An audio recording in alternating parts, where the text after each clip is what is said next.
everyone, I'm Will Doublestein, the music teacher at Boone Meadow Elementary School in Zionsville, Indiana, and today I wanted to upload a video explaining a little bit about my Donors Choose project. Now, if you don't know, Donors Choose is a website where teachers can post any kinds of projects, and then friends, community members, family can make donations to fund that project. This year, I'm posting a project to purchase 8 brand new Studio 49 xylophones for my students. Studio 49 is a company in Germany that creates high-quality instruments meant to last. In this project, we're trying to get 8. They're expensive. Now, I'm not trying to guilt anybody into making a donation. Honestly, I just have it up there for anyone who might want to, but I want them to understand why and what we're doing with the instruments and how we're using those instruments to not only explain music, but actually to talk about science. And that's what's going on behind me right now. This is an oscilloscope, and it's showing the sound waves that are coming from the vibrations in my vocal cords.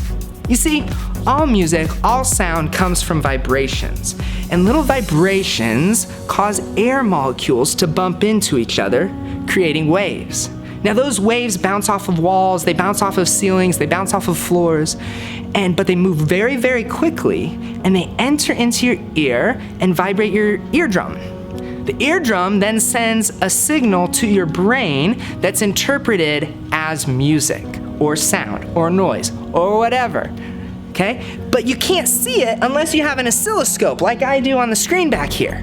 Okay? And this is a combination of all the sound waves that are going on. But what's really neat is if we're quiet, we can separate sound waves when they're only one certain pitch. Like, for example, this is a high pitch and what a high pitch would look like.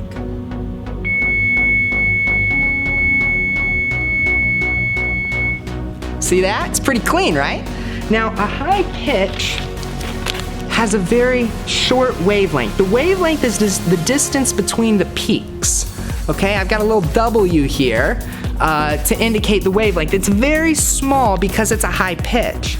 Now, high-pitched sounds vibrate air molecules, but they don't vibrate as many air molecules as low sounds.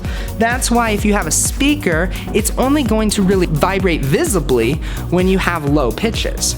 So watch what happens when I lower the pitch.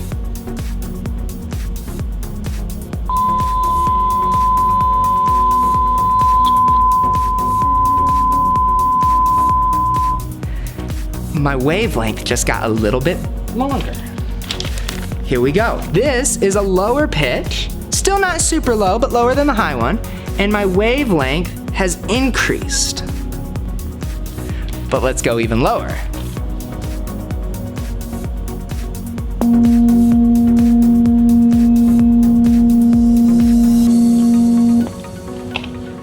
Now, my wavelength is way longer. And what happens is it vibrates more and more air molecules, so much so that you could bounce a paperclip off of a speaker. Don't believe me? Check it out. Right here I have a speaker. I have some paper clips. And a low pitch is gonna vibrate so much that they'll bounce in the speaker. Check it out.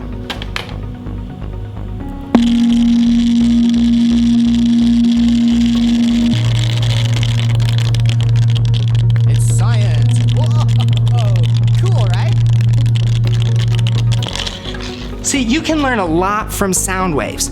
You can learn about their wavelengths, and we call it the frequency, how many times those wavelengths pass a certain point. We can also learn about the volume or the amplitude, which is the height of the sound wave.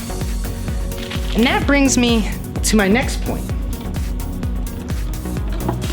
Instruments and tuning. We've been talking a lot about tuning instruments in music class. Because you see, what you want is you want an instrument that's in tune to make beautiful sounds.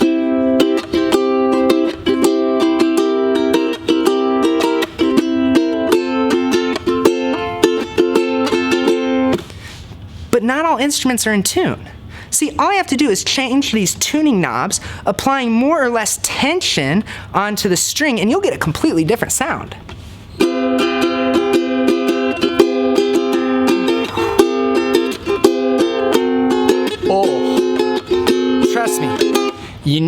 instruments that are in tune. Now, how do you tell if something's in tune or not? Well, you've got to have a sound wave that has all the right properties. A tuner takes the sound wave, the frequencies, and it converts it into a letter, and it basically tells you whether or not you're in tune. And as the letters go green, that means that a particular pitch is in tune, and if they're red, they're not in tune. So let me show you with the same ukulele.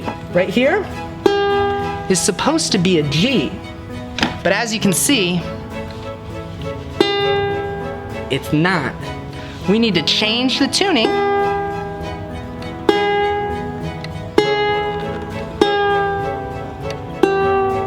to get it in the green. And now that note is in tune. I can do it with the rest of them.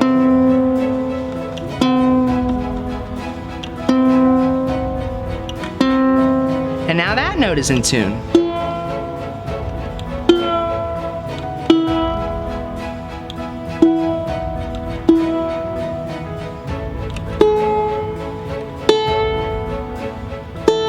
And now we're back. We're back to in tune. Ah.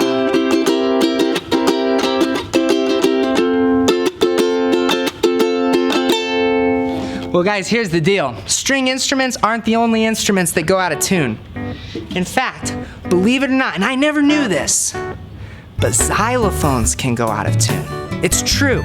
2 years ago, I got a bunch of brand new xylophones. This is a brand new instrument that is nicely in tune.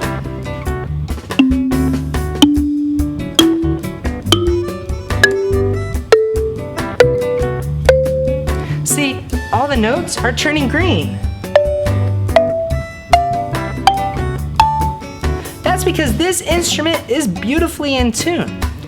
But we also have 8 instruments that are out of tune. You'll notice that these instruments won't turn green. They'll either turn red or they'll be so far out of tune they won't even turn red. Watch.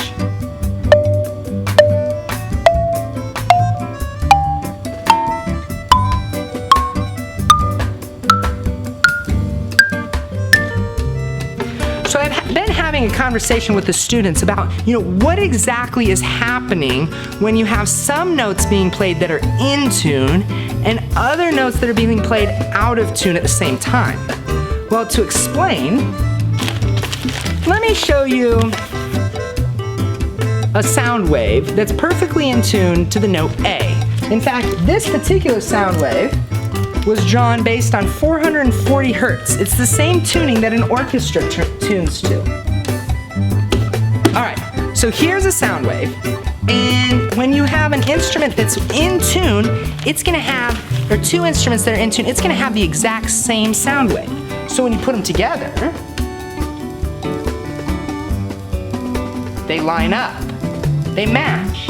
It sounds great. We like this. This is what we want all of our instruments to be when they're being played together. The problem is, our older instruments have sound waves with slightly different wavelengths. They don't match. Now, what's it matter? Well, you can hear it. Well, maybe not everybody can hear it, but I can hear it, okay? And if you know what to listen for, you'll be able to hear it too. You see, what happens when you have conflicting sound waves or interference in your sound waves, when your sound waves don't match up, you actually hear something we call a beat. I'm not talking about a steady beat in this case. I'm talking about something you hear in your ear. And if you look really closely,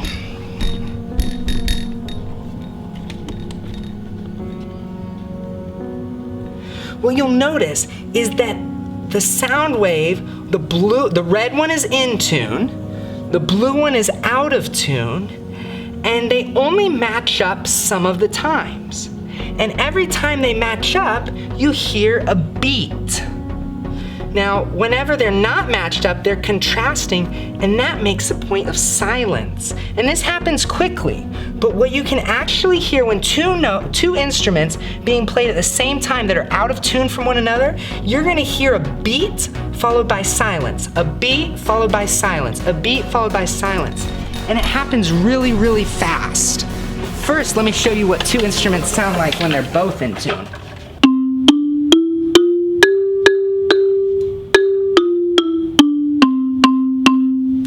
Sounds pretty good. No difference. It's almost like there's just one instrument being played. But when we have one that's in tune and one that's out of tune and you put those together, you hear beats. Listen.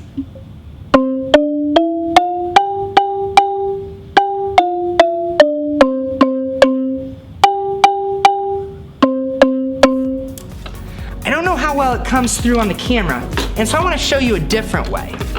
Watch what happens when I take two wavelengths that are the same. Like this one, I'll put at 440 hertz.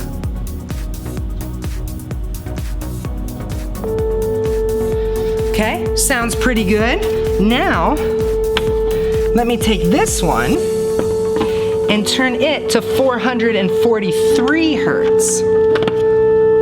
It's gonna be slightly different. It's what you see back there. They're close, but they don't always line up, and you're gonna hear beats. Well, I hope you do over the camera.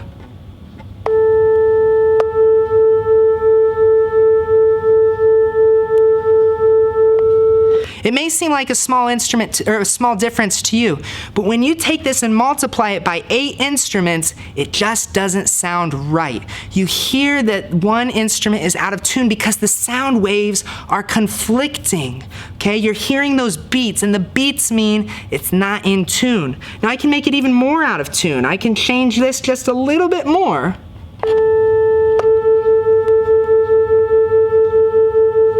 And the sound waves are conflicting even more. You see, I want to use this opportunity to share science with my students. And I don't know how well it's coming across over the camera, but I'm trying to explain the reason why our older instruments and our newer instruments just don't sound great together.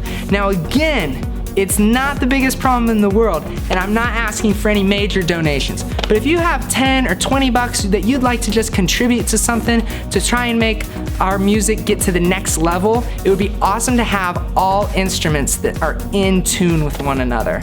So thanks for listening. I hope this helps. If you have any questions, ask your kids. Hopefully they know the answers. Thanks, guys.